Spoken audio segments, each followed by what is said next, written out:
With some business news, the Federal Inland Revenue Service has held a stakeholders engagement on the Post-Voluntary Assets and Income Declaration Scheme, Vaids.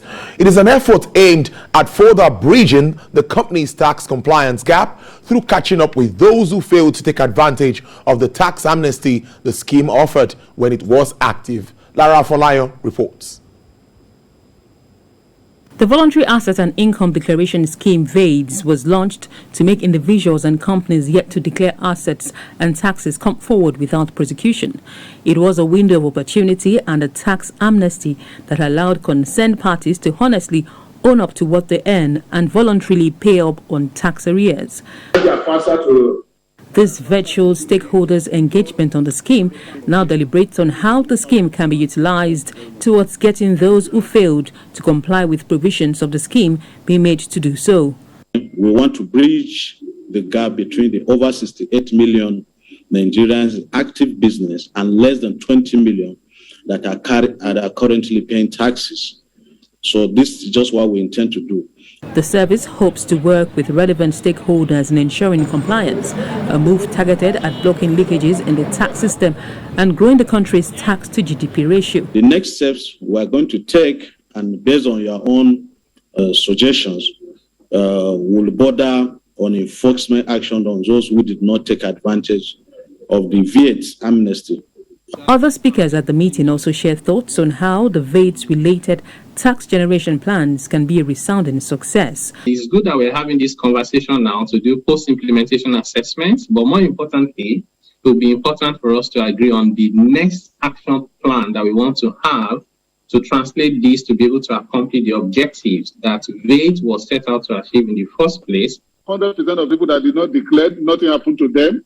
Are we restarting, the Vaids period of 2011 to 2016 that was backed up by an executive order? This is the right time for us to resurrect the Vaids program and to see it's true, because there was a documented plan. We started the plan, we got to the middle, and we stopped. The federal government has magnanimously issued the Proceeds of Crime Bill Act and also the Money Laundering Prevention and Prohibition Act. The country's fragmented tax administration system remains an issue of concern to the FIRS, which it hopes ongoing reforms will address.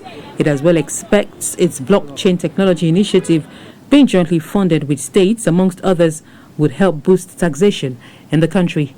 Lara Folayo, TVC News, Abuja. The amount spent by the federal government on subsidizing premium motor spirit, popularly called petrol, has jumped to 947.5 billion naira between January and April 2022.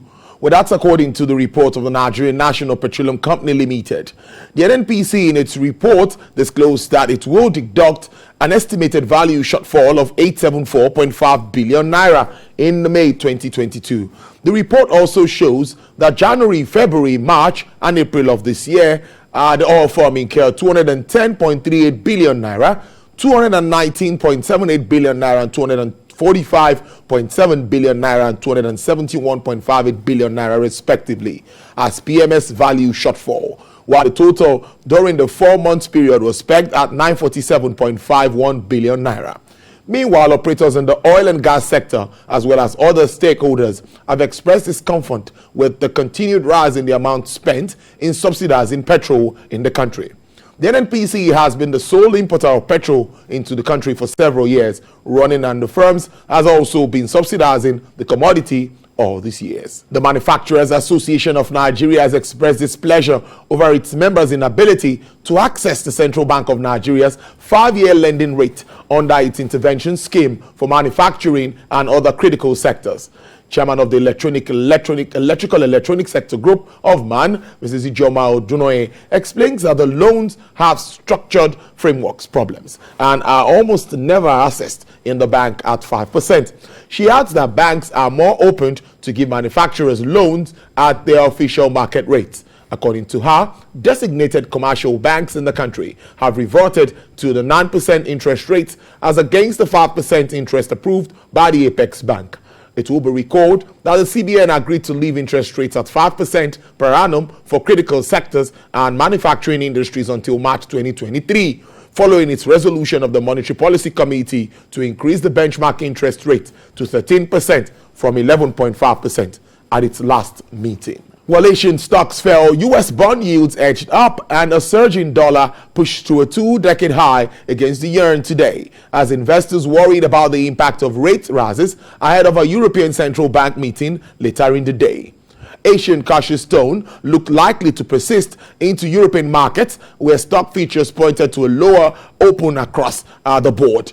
Pan-region Euro Stock 50 futures, German DAX futures, and FTSE futures were all down 0.4% to 0.5%.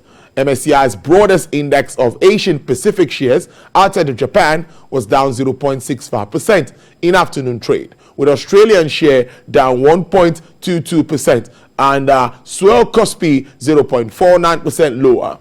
Hong Kong's Hang Seng turned around from small gains to fall 0.75%, and Chinese A shares fell 1% as part of the Shanghai began imposing new COVID-19 restrictions.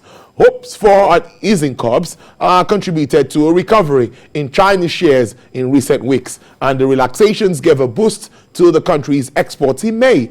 In Japan, the Nikkei stock added 0.04% overnight. The Dow Jones Industrial Average fell 0.81%. S&P 500 lost 1.08%. The Nasdaq Composite dropped 0.73%. China's exports grew at a double-digit pace in May, shattering expectations in an encouraging sign for the world's second biggest economy, as factories restarted and logistics snags are eased after authorities relaxed some COVID curbs in Shanghai. Imports also expanded for the first time in 3 months, providing welcome relief to Chinese policymakers as they try to chart an economic path out of the supply-side shock that has rocked global trade and financial markets in recent months. China's exports, closely watched by investors as a gauge of world economic health, still points to risk from a month-long Ukraine war and rising raw material costs. Outbound shipment in May jumped 16.9% from a year earlier, the fastest growth since January this year, and more than double analyst expectations for an 8% rise. Exports were up 3.9% in April. Official data showed the daily container throughput at the Shanghai port, which was running at severely reduced capacity in April, returned to 95.3% of the normal level in late May.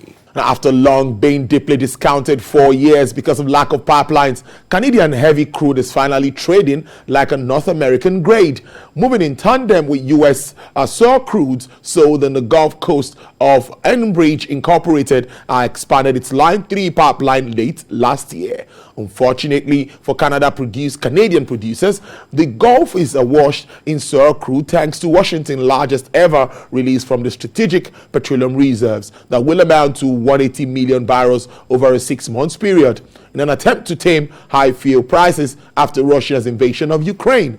Western Canada Select sold more than 3,000 kilometers, nearly 2,000 miles away from Hardisty. Alberta is getting dragged down with them. The discount on July WCS for delivery at the Hardisty crude hub reached more than $20 a barrel, below the West Texas Intermediate benchmark last week, the wildest since early 2020. Oil prices on the international market gave up early gains today after parts of Shanghai imposed new COVID-19 lockdown measures outweighed news of China's stronger than expected exports. In May, U.S. West Texas Intermediate crude recorded a price decline of 0.31% to hit $121.70 per barrel. Brent sells at $123.30, registering a downward price margin of 0.25%.